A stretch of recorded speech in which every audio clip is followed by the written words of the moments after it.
Oftentimes, we're asked to evaluate functions, or in other words, find the coordinate points that are on the line of function. We can do this one of three ways. You can just plug in the numbers and solve it, which I'll show you in a little bit. You can go into Desmos and click and drag it. Or when you type in the two functions into Desmos, you want to see where they actually cross. And that's what we've been practicing in the last section. And a lot of times, instead of writing a y, we're going to write f of x, and that means the exact same thing as y.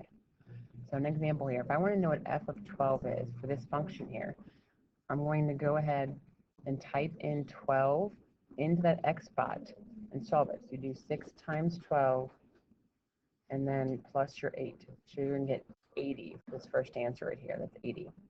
Down here, I'm saying what x value will give me a y value of 32. So I'm going to make this right here equal to 32 and then solve it.